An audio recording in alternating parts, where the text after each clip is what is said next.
Right. So you know that feeling. You're working on your English.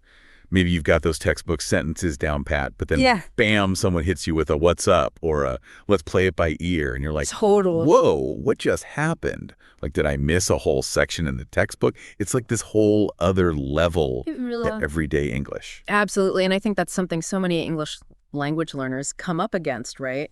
They've got the grammar, the structure, but then there's this whole other world of just the flow, the informality. Yes.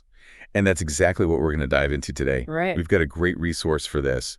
It's a YouTube video from the English in Comfort channel. Okay. It's called 20 Daily Life English Phrases for Speaking Fluently. And in it, these two hosts, Liam and Emily. Right. They just break down these super common phrases that native speakers just throw around without even thinking. I've seen that video. They do such a good job, Liam and Emily. Just they're great. Really relatable, really clear. Yeah, definitely. But for our deep dive, we want to go a bit deeper than just hearing them. Absolutely. We want to give you that real understanding of what these phrases mean when you'd actually use them. Yeah. And how they can just boost your confidence, make you sound so much more natural. Exactly. When you're chatting in English. It's like a cheat sheet. It is. To real-life English. All right.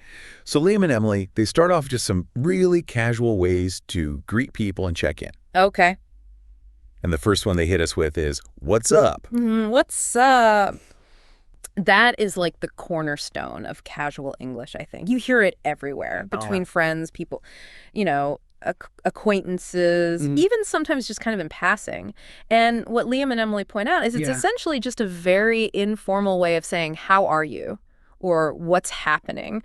Right. But what's interesting is that very often it's almost just this quick greeting. Right. Like just a verbal nod almost. And sometimes a simple hey or not much you is a perfectly good response. Yeah. It's like the efficiency of spoken English.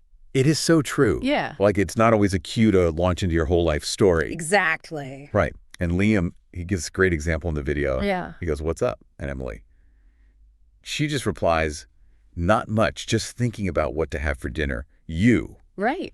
And then Liam just comes back with, same, I'm craving something spicy. Exactly. It's just this light back and forth just to kind of get the conversation going. Totally. Just sets that casual tone. Yes, exactly. Okay, another one in that greeting category is long time no see. Okay. Now, this one, on the surface, it seems pretty straightforward, right? Yeah. But let's unpack when you'd actually use this. Yeah, it's interesting because it really is just, as it says, it's when you haven't seen someone for a while. Right. Maybe you bumped into an old friend on the street or a colleague comes back after a long vacation or something. It's that acknowledgement that some time has passed. And it's a way of saying that without having to get into a whole explanation of, where everyone's been. Exactly. And Liam and Emily, they have this little exchange for this one, too. Yeah. So Liam says, long time no see. And then Emily replies, oh, hey, Liam.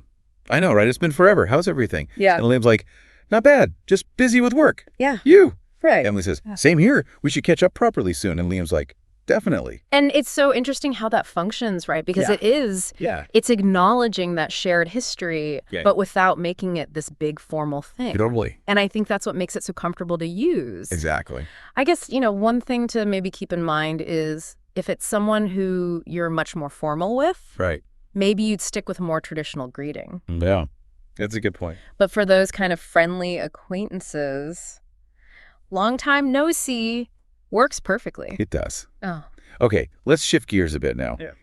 We all have those times where we're just totally wiped out. Oh, yeah. Or it's just time to stop doing whatever we're doing. Totally. And Liam and Emily, they actually have a few phrases for expressing that tiredness. Right. The first one is, I'm beat. Oh, I'm beat. That's a classic. It just means you are completely exhausted. Totally. You might hear it after a tough workout or a long day at work. Right. Or honestly, just anything that's really taken it out of you. Yeah, and Liam even says in the video that he uses it all the time. Oh, really? Their example for this one is right after a workout. Okay. Liam asks, how are you feeling after that workout? And Emily's like, ugh, I'm beat. I need a nap. Yeah. And then Liam just adds, oh, same. I also need a nap. It's so relatable. I know, right? It's like you can feel that exhaustion. You can. What's so good about that phrase is just how direct it is. It is. There's no mistaking how tired they are. Exactly. No beating around the bush. Okay, so another phrase for when it's time to stop is, let's call it a night. Right. Now, what's the difference between that and just saying, let's stop? That's a good question. Let's call it a night specifically means you're ending things for the evening. Okay. Usually with the idea of going to bed. Right. Or just chilling out for the rest of the night. Yeah. Let's call it a day is more general. You could use it for any activity. Okay. But let's call it a night really has that sense of the day is done. Yeah, their example really shows that. Okay. So Liam says, it's almost midnight. Should we keep working on this project? And Emily's like, let's call it a night. We can finish it tomorrow. Right. And Liam's like, agreed. My brain's officially done for the day. It's that point of no return. It really is. It's like everyone's acknowledging it's late. Yeah. And everyone needs to rest. Exactly. Okay. And then they throw in another phrase here. Let's hit the hay. Oh, that one. It sounds a bit old-timey, doesn't it? It does. A little bit like something out of an old movie. Yeah. But people still use it. It's just another informal way of saying, let's go to bed. Okay. You probably hear it more with family or close friends, though. Yeah, that makes sense. Not so much in a business meeting or something. Right, right. Okay, moving on. Let's talk about something we all deal with constantly. Yeah. Time and schedules. And the first phrase here is, I'm running late. Yeah, that's essential vocabulary right there. It just means you're behind schedule and you're going to be later than you planned. Yeah. It's so important for just being communicative and letting people know what's going on. Totally. The example Emily gives is, are you ready to leave? We're supposed to be there in 15 minutes. Right. And then Liam's like, oh, no, I'm running late. I just need to grab my bag and then we can go. Okay. It's that quick way to explain the delay. It is? But notice how he also gives a reason for the delay and kind of when they'll be ready. Oh, that's a good point, yeah. That extra bit of information can really help. It can, because then the other person's not just left wondering. Exactly. Okay, another phrase that's really helpful for time is, hold on a second. Okay. When would you use this one? So, hold on a second. It's basically a very polite, concise way to say, wait a moment. All right. It's less formal than, please wait a moment. Right. And it suggests a shorter time than, say, give me a minute. You might use it if you just need to grab something quickly or finish a tiny task. Yeah, their example is Liam asking Emily for help with a report. Okay. And Emily's like, hold on a second. I just need to send this email. Right. She's acknowledging his request. Yeah. But letting him know it'll be just a tiny bit before she can help. Exactly. It's all about managing that flow of conversation. It is. Okay, Yeah. Now we've all had those moments where we just completely blank on something. Oh, tell me about it. Liam and Emily, they've got a couple of phrases for when you forget something or you make a slip up. All right, good, because those are always awkward. They are. So the first one is, it slipped my mind. Okay, it slipped my mind. That's a nice, softer way of saying I forgot. It is. It kind of implies that the thought was there at some point, Right. But it just didn't quite stick. Yeah, exactly. It can definitely sound a bit less harsh. It can. So their example is, Emily asks Liam if he remembered to bring the notes for the meeting. Okay. And Liam's like, oh, no, it slipped my mind. I'll go grab them real quick. He's taking responsibility, Yeah. but he's not making a huge fuss about it. Exactly. And I think that's important sometimes. Oh, it is. It's about just acknowledging it and moving on. Yeah, totally. Yeah. Okay, so what about when something's not really a big deal? Okay. Like it's not a major issue. Yeah. Yeah. What's the phrase for that? They talk about it's not a big deal, which I think is such a useful one. It is. Because it's that reassurance. It's telling the other person, hey, don't worry about it. Totally. It's not a problem. And again, it just kind of diffuses the situation. It does. So their example is Liam's all apologetic because he forgot a book. Okay. And Emily's just like, it's not a big deal. You can bring it tomorrow. Right. Just smooths everything over. And you know those little phrases, they can really make a difference. They really can in just keeping things positive. They can. Okay, now let's talk about showing enthusiasm and offering to help. Okay. The first phrase for this is, I'm all ears. Oh, I'm all ears. I love that one. It's such a visual phrase. It is. It means you're listening attentively with real interest. Yeah. It's much stronger than just saying, I'm listening. It is. It really shows that you're engaged. Yeah, and Emily, she uses it perfectly when Liam says he has an idea for their next video. Oh, right. She's like, oh, I'm all ears. What is it? Like, she's genuinely keen to hear what he's got. It's that invitation to share. It is. Okay, another phrase that's great for offering something, often in a generous way, is, it's on me. Oh, yeah. What does that usually imply? So it's on me. It's basically a really clear way of saying, I'll pay for this. Right. Or I'm treating you. Right. It's usually when you're covering the cost of something for someone else. Okay. Like a meal or drinks or tickets to something. Makes sense. It's a nice gesture. It is. And their example is when they're deciding what to have for lunch. Okay. Liam suggests this new sandwich place. Yeah. And Emily's like, sure. And don't worry about paying. It's on me. Right. Just a straightforward offer to treat him. Okay, let's move to a phrase that's all about flexibility and maybe a bit of uncertainty. Let's play it by ear.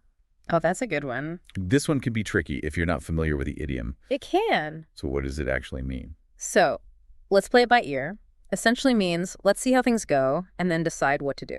Okay. It's about being adaptable, more not making fixed plans too far in advance. Got it. Because you just don't know how things will pan out. Right. And Emily gives a really clear example of this. Okay. Liam asks if she wants to meet up after work. Right. And she's like, sure, but I'm not sure what time will be done. Let's play it by ear. I'll text you in the morning. Makes sense. So she's open to meeting up. Yeah. But she's also being realistic about her work schedule. Exactly. Okay. So what about when you're not feeling 100%? Uh-oh. There's a phrase for that too. I'm feeling under the weather. I'm feeling under the weather. That's a polite way to say you're sick or just not feeling well. Exactly. You might use it when you need to explain why you're not at your best. Right. Or maybe why you need to cancel plans. Yeah. And Emily uses it when Liam asks if she's coming to their meeting. Okay. She says, actually, I'm feeling under the weather, so I think I'll stay home. Right. It's just a gentle way to let him know she's not feeling up to it. Exactly, without having to go into too much detail. Right. Now for a bit of fun. I'm just pulling your leg. Ah, that's a classic for a bit of playful teasing. It is. Basically, it means you're just kidding or messing with someone. You'd usually say it after making a joke or saying something that might sound unbelievable. Yeah, to kind of reassure them you weren't being serious. Exactly. Emily's example is perfect. Okay. She tells Liam they're giving everyone a month off work. Oh. And when Liam's like, what, really? She's like, just kidding. I'm just pulling your leg. I love that. It's that fun little moment of surprise and then relief. It is. Okay, so let's talk about shifting gears to work mode. All right. The phrase, let's get down to business, that really signals it's time to focus. It does. It's a clear signal to move away from the chit-chat and get serious about the task at hand. And their example, they've been chatting for a bit. Yeah. And then Emily's like, Liam, we've been chatting for a while. Should we start the project? Right. And Liam agrees. You're right. Let's get down to business. It sets that intention. It does. Okay, so let's look at some phrases for expressing shared experiences or opinions. Okay. The first one is, I'm in the same boat. I'm in the same boat. That's a great way to show empathy, to say you're going through the same thing as someone else. Yes. It makes them feel understood, not so alone. Yeah, Liam's talking about being stressed about a project deadline. Right. And Emily's like, I'm in the same boat. I've been working on mine all day and still have so much to do. It's that instant connection. It is. Okay, and then another phrase that could be used for sharing your opinion or deferring to someone else is, it's up to you. Yeah, that one's pretty self-explanatory, right? It is. It basically means you decide. You're giving the other person the power to choose. You are. And their example is all about food choices. Of course. Emily asks, should we get pizza or sandwiches? Yeah. And Liam's like, it's up to you. I'm good with either. Just leaving it in her hands. Totally. Yeah. Okay, what about when you're just totally overwhelmed? Oh, yeah, we've all been there. The phrase, I'm swamped, that really captures that feeling. It does. It means you're super busy with tons of stuff to do. Yeah. Maybe even feeling a bit overloaded. Right. And Emily uses it when Liam asks for help with a report. Okay. She's like, sorry, I'm swamped. I've got 3 deadlines due today. Makes sense. So it's a way to explain why you just can't take on anything else right now. Exactly. Yeah. It's all about setting those boundaries. It is. And finally, when it's time to wrap things up, the phrase is, you guessed it, let's wrap it up. Let's wrap it up nice and clear. It is. It means, let's finish this. Yep. It could be for a meeting, a conversation, any kind of task. Right. Liam uses it at the very end of their list of phrases. He's like, isn't this the 20th phrase? And Emily's like, oh, right already. Yep. So let's wrap it up. Perfect way to bring it to a close. It is. So there you have it, 20 everyday English phrases, all thanks to Liam and Emily. Yeah. And hopefully now they make a bit more sense. I hope so. You can see how they really bridge the gap between textbook English and how people actually speak in real life. Absolutely. It's those aha moments where you're like, Right. Oh, that's what they mean. Totally. And knowing and using these phrases can make you sound so much more and confident when you're speaking English. Yeah. So we really encourage you, start noticing these phrases when you're listening to English, whether it's in videos, movies, conversations, and even better, start using them yourself.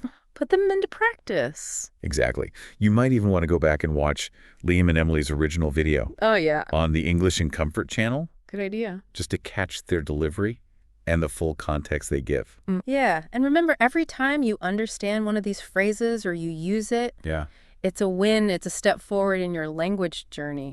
It is. Okay, so here's a final thought for you to ponder. Right. Think about the last time you had a conversation in English. Okay. Which of these phrases could you have used? And how might using them have changed the interaction, even just subtly? Right. Made you feel more comfortable, more confident in expressing yourself. It's amazing how much difference those little tweaks can make. They really can. How we communicate. They can.